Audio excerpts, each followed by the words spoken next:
back at it again for our final day in Paris, and today we're going to be going to all the museums. We're going to start with L'Orangerie to see the Monet Water Lilies. They've both seen it, but I haven't, and they just said I have to see this. It's an absolute must when you're here. Some of the most famous paintings in the world and in this city, and that is saying a lot. It's a small museum. It's easy to get to. It's at the very end of the Jardin des Tuileries, which is the big main garden that sits between the Place de la Concorde and the Louvre. So it's right in the heart of everything. And again, it's small, easy to get to, easy to get in and out of the museum, and it's a must-see for some of the best paintings in the world. And let's go check them out right now. So this is, as we said, my first time seeing the Monet Water Lilies. It's absolutely amazing. It's all about the perspective. So when you get back far enough, you can see a beautiful garden. When you get up close, it just looks like brushstrokes. They do say that Claude Monet was nearsighted, and it's part of what affected his paintings, and what spurred the Impressionist movement was his myopia. So as an eye care professional, I always thought that was a really cool tidbit. These galleries were built specifically to house these paintings. They're oval rooms, a series of oval rooms, so that you are enveloped with the entire paintings over and over again. And each, again, painting starts with like sunrise and goes to sunset of the same day. It's just absolutely beautiful. These are just ginormous canvases. You can see Pepper standing here to show the scale. They are probably 5 feet tall and just ginormously wide. And he would work on a canvas when the light was right, and then he would move on to the next one. So it was a continuous painting over and over and over again. I truly can't tell which canvas is my favorite. This room is really focused on the morning light. This is gorgeous. This may be my favorite right here. You can really see the water lilies. But you haven't seen next door, so let's go to the next one. Do you know that there's more than one room? No, I did not know there was more than one room. Well, check it out, Laura. You go around this corner. I thought it was all just one room. Oh No. my goodness. And this is going to be late afternoon into the night. So you can see how the light changes as you rotate around the room. Love the tree. That's so pretty. So this was fascinating. I had no idea there was more than one room with the painting. There's 2 full galleries in here. And Claude Monet intended for it to be in this presentation, correct? Yes, he built and was the architect of these rooms to house this, and he worked on this. It really was his final masterpiece. I love this one in particular. I love these beautiful trees. You can see the just light playing off of the water of the pond. One of these days I need to get out to Monet's gardens. You can actually tour them in Giverny, France, and it's not too far away from Paris. So maybe next time we're here, we're gonna have to check it out. And this is the final canvas in the series, so it's the dusk, the evening hours. You can see how the painting is darker. You can still see some of the water lilies themselves, but you can see how it closed out the day. So, what do you think now that you've seen the famous water lilies, Laura? This is spectacular. Carol absolutely insisted that we come here. She really wanted me to be able to see this, and I can truly see why now. Because I kept thinking, why do we have to go to a museum for one painting? One painting. But it is just spectacular. Now there are a lot more works of art here in the Musée de l'Orangerie. We're not going to spend much more time here because we've got tickets to the Louvre, and so we're going to spend some more time down there today. But you could probably spend a good half day if you're planning your trip to Paris in the Orangerie, but you absolutely cannot miss the water lilies. It is a must-do. It's spectacular to think how he did this. Over 30 years of his life was spent on this. This may be my favorite section right here, where the water lilies are like turquoise in the early afternoon sun. I think that's about the time of day. Or that one over there, it's hard to pick. They're all just so beautiful. It's definitely hard to pick a favorite panel, that's for sure. Impressions? Yes, they are impressionists, in fact. Which one's your favorite canvas? Probably one in the other room here that's a little lighter, a little more color to it, but they're all pretty spectacular. Wow, there's a lot more people in this room. We had 9 o'clock tickets, and it's already gotten pretty crowded, so keep that in mind. Get here early. I believe it opens at 9 a.m. It opens at 9 and we walked in at 9:10 and it's already this crowded 15 minutes later.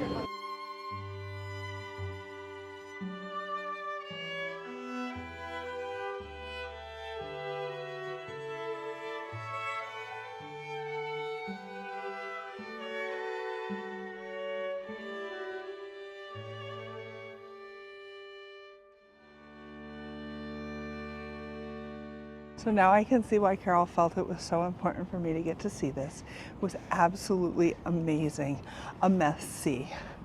I think that it's worth it even if you're only there for a short period of time. We were only inside for about half an hour because we didn't really have time to see the other paintings, but that one was well worth it. Yeah, I absolutely have this on my must-do list at least once in your life. If you're coming to Paris, you stop by to see the Water Lilies by Claude Monet.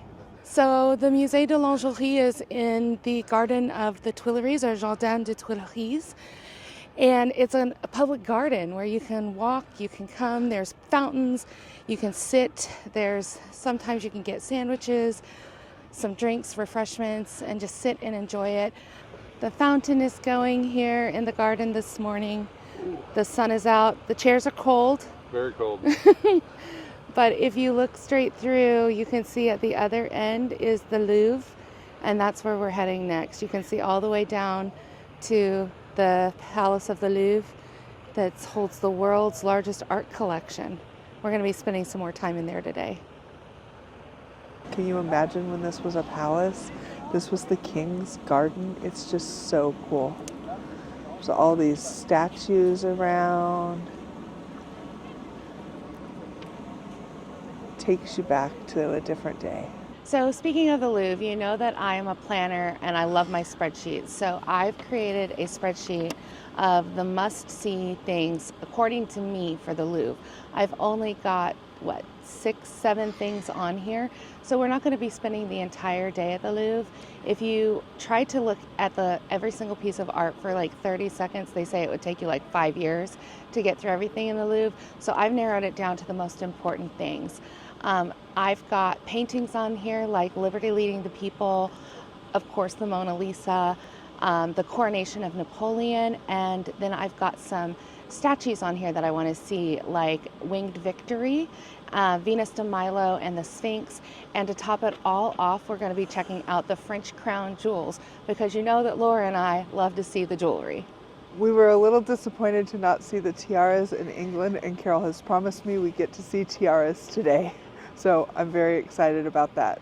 So because the Louvre is so massive, my spreadsheet has on here what wing the piece of art is in, what floor the piece of art is in, what room it's in, and the room number, and then what it is. And so if you're interested in this at all, drop a comment in the section below and we will get it to you if you're coming to the Louvre. We've made it to the other end of the Tuileries garden. There's another fountain on this side that mirrors the one that we were sitting at. I am looking back the other way and you can see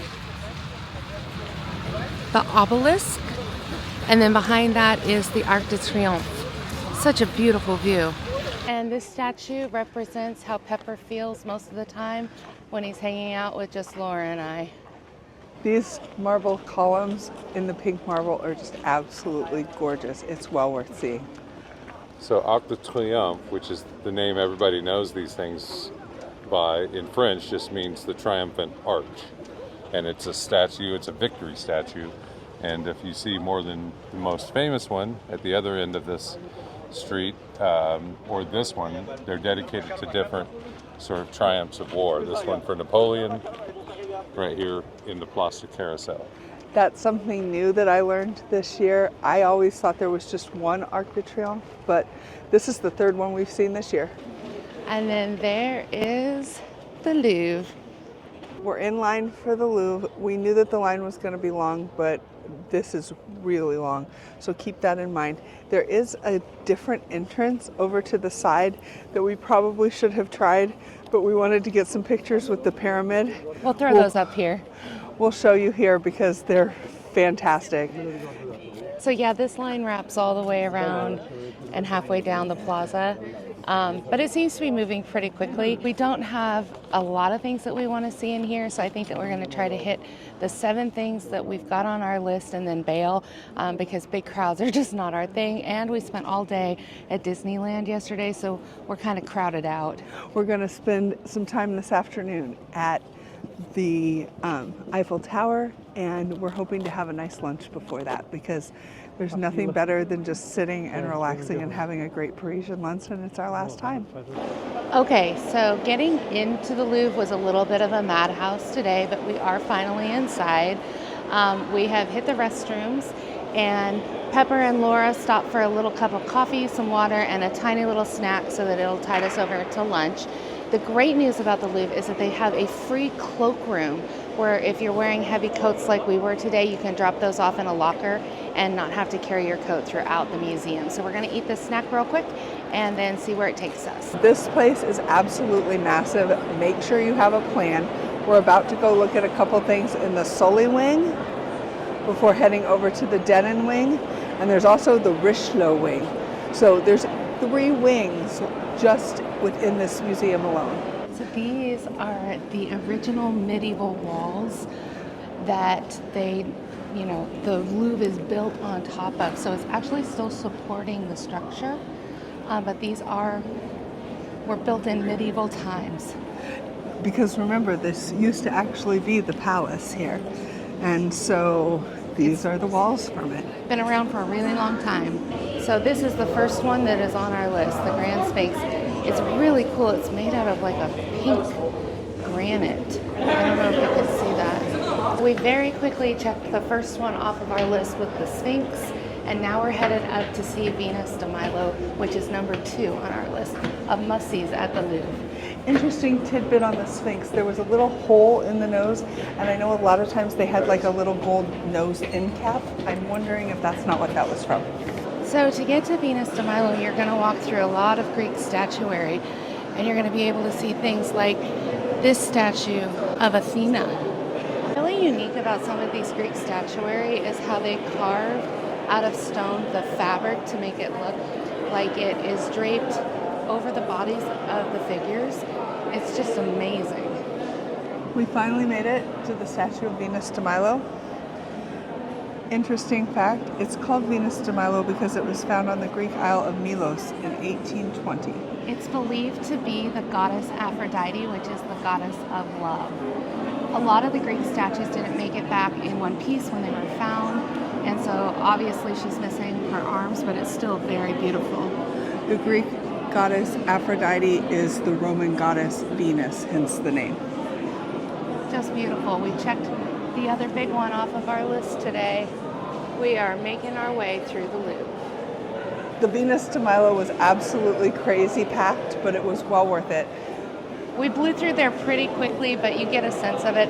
We're not here to see everything today. Again, we've got our list of the top 7 things that we want to see in the Louvre. But while we were here, Laura, don't forget to look up and stare at the ceilings. Oh, look up. Look at that. So these were the apartments of the Queen. Queen Anne of Austria. Queen Anne of Austria. In the 1600s. Just a little summer house. She liked understated elegance. Very minimalistic. So at the top of these stairs is the Winged Victory. That's 3rd on our list of the things that we want to see today. I'm going to show you the best place to see it, to get the best angle on this amazing statue. So once you come up the stairwell, you want to go to the right, and you want to come to this little spot right over here, and this is the view where you get the best angle of Winged Victory. It's just absolutely gorgeous.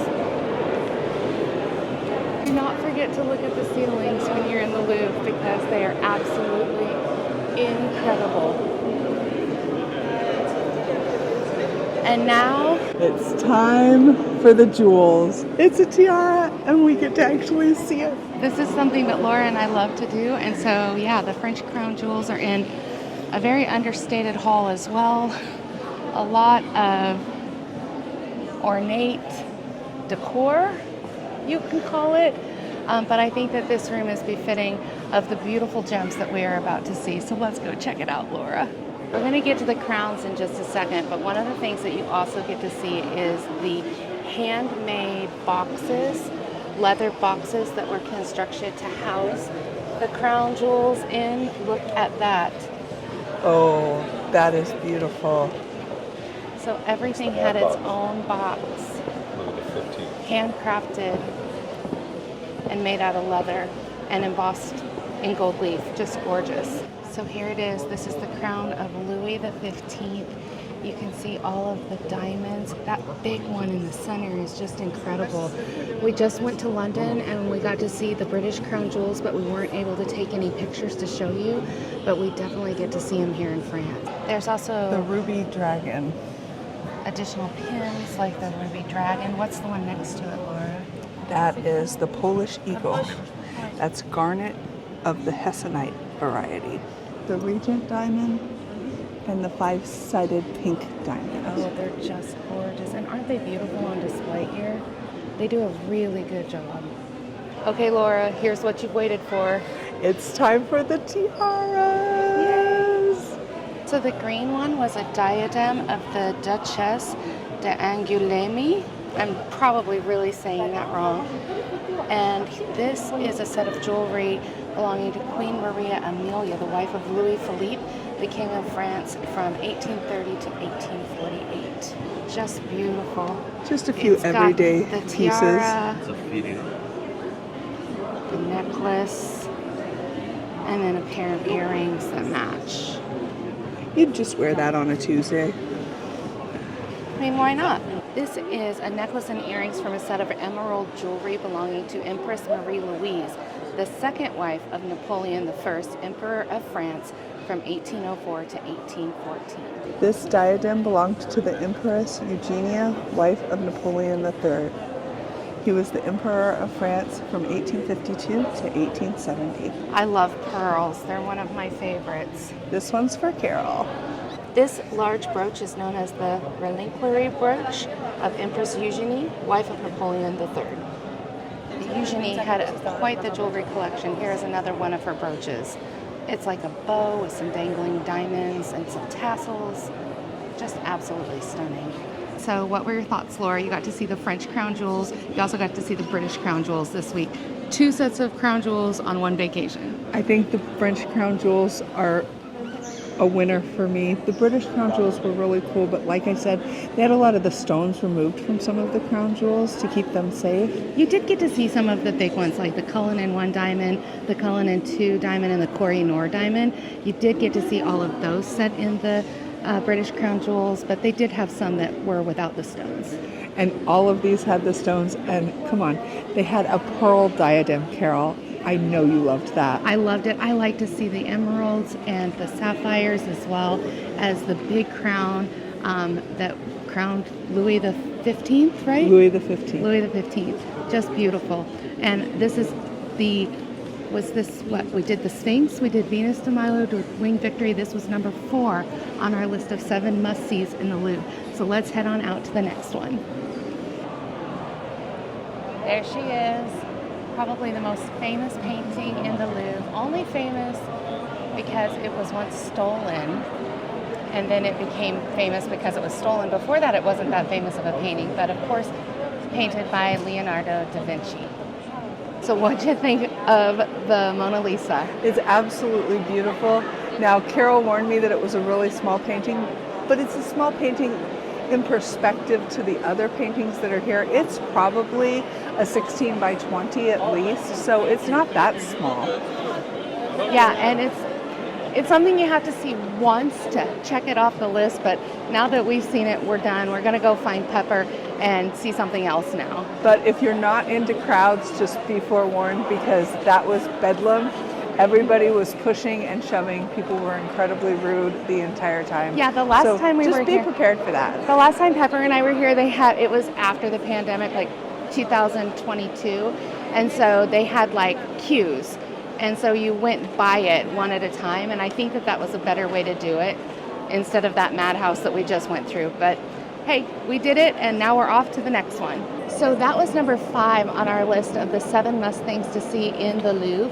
The last 2 things on our list are paintings. One is going to be Liberty Leading the People, and the other one is going to be the Coronation of Napoleon. We're in the section where those paintings are. We're just taking a quick rest after going through the Mona Lisa line, and then we're going to find Pepper and see those last 2 paintings.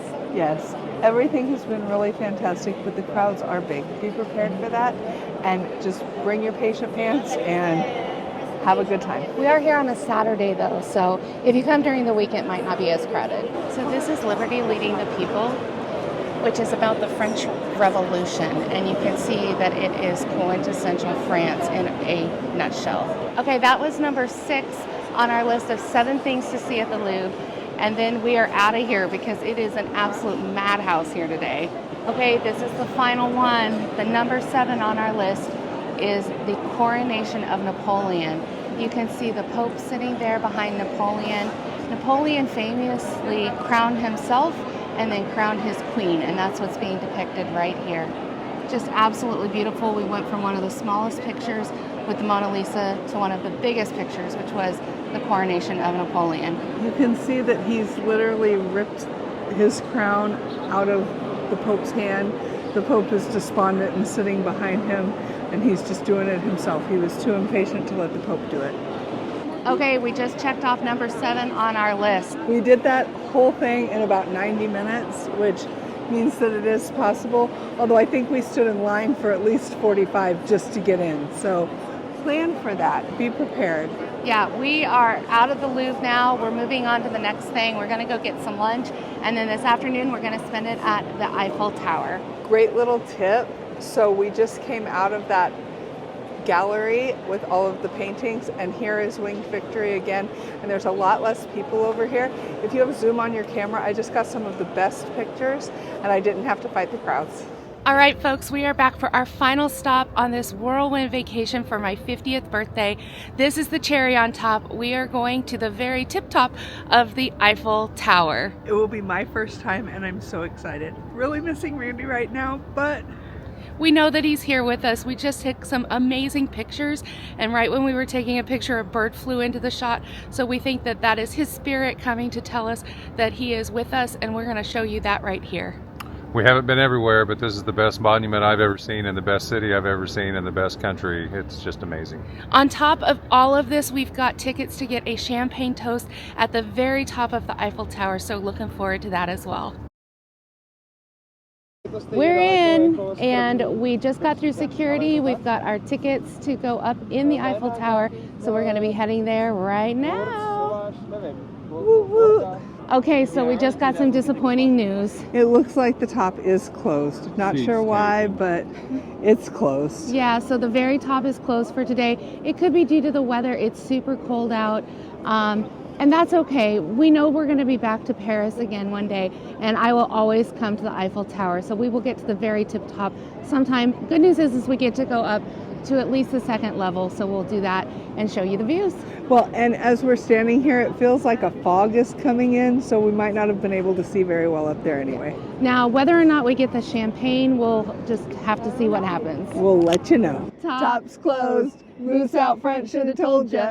So now we're through our checkpoint for our time ticket, and we are just waiting to get on the elevators. This is an experience, Laura. Are you ready for it? Cannot wait, actually. Gonna be a good time. There was totally a second security. Be prepared for that. We had to do all of it a second time, and then they scanned our tickets. Now we're waiting for the lift. Yeah, we are just steps away from getting on the elevator to take us up in the Eiffel Tower.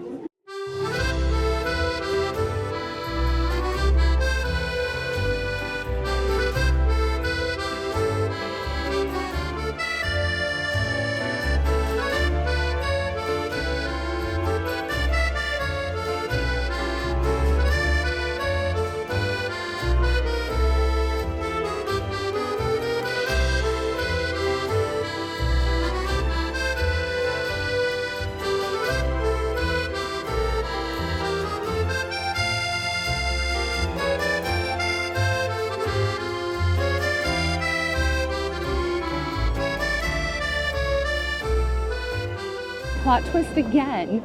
Now they're saying that if we have a ticket for the top to go to the second elevator. So we're gonna go, even though all the signs said that the summit was closed. Maybe they've just reopened it. Wouldn't that be lucky for us? Well, hot diggity dog, it looks like they've opened the summit and we're gonna get to go to the very tip top after all. Absolutely, it sure does. How exciting is that? Yay! We really thought we were going to miss it, but it doesn't look like it. We're in line for the second elevator. So exciting. Meanwhile, check this out while we wait in line for the second elevator. We're finally about to get on the elevator to go up to the top. This is it. This is what we've been waiting for. It says limited visibility because I can see it's pretty foggy, but you know what? We'll still be at the top of the Eiffel Tower. Absolutely.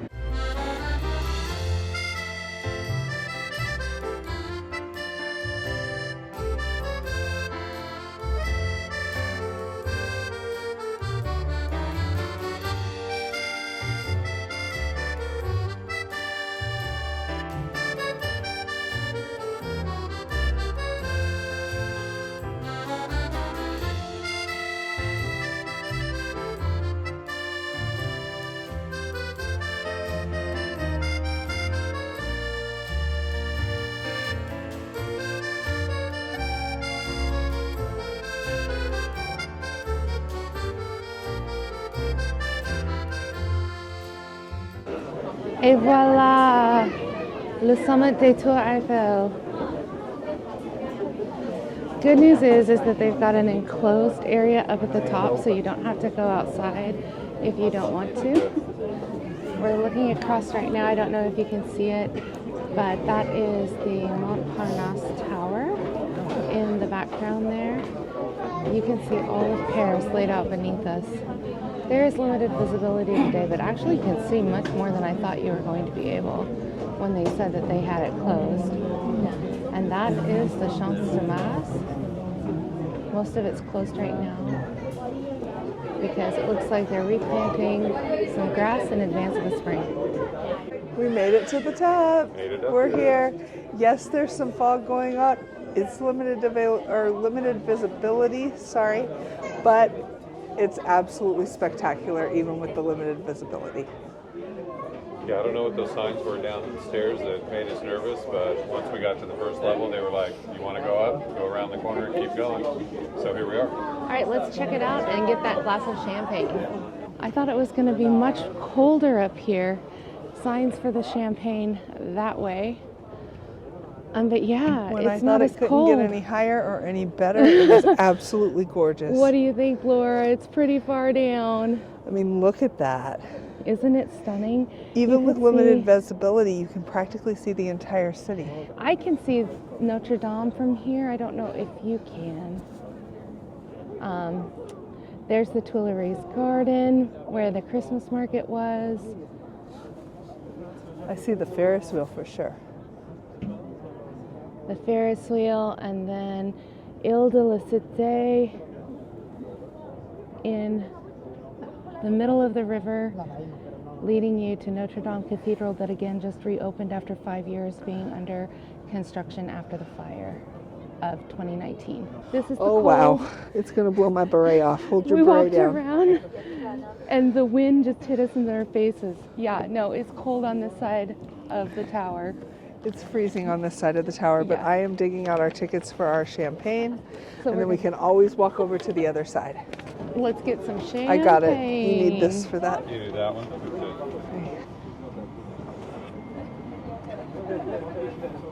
Good, anyway. Pour moi. Merci beaucoup. A little bit more champagne for Laura. Here it is, guys. Here is to Carol. We made it. Yay. We made it, and we're toasting her at the top of the Eiffel Tower for her 50th birthday, one of her bucket list items to check off. Happy birthday, baby. Merci beaucoup. Cheers. Santé. Santé to Carol. Ooh. There's definitely a warmer side. And on this side of the city, Laura, do you see this? All the way at the tippy top of the Eiffel Tower. I don't know if you guys can see this, but this is Eiffel's apartment from the top of the Eiffel Tower. He created his own little apartment for himself up here. Talk about a view. You can see our reflection in the window, but it's a pretty little apartment where he could sleep and host guests. And this is a recreation, obviously. This is not Gustav Eiffel right here, but you can see how it would have worked. Okay, so that's going to wrap it up for this trip on Core 4 Adventures. Thank you so much for coming along for the ride, and we can't wait to see you next time. We've had such a great time visiting London and Paris for my 50th birthday. Some amazing memories were made. We will never forget them. We checked off a lot of major landmarks and areas and things that we've been wanting to see, some of it our whole lives. And we got to bring Laura back here to Paris. Carol and I have been here once before. We love this city. And of course, Randy was with us the whole way. It's always going to be the Core 4 Adventures because he's always going to be here and he's always going to be in our hearts. So we hope you enjoyed these videos, and we don't know what the next adventure is going to be, but there will be one. Yes, there will. And we'll bring you along with us. So thanks so much for watching. And stay tuned. Bye. Salute.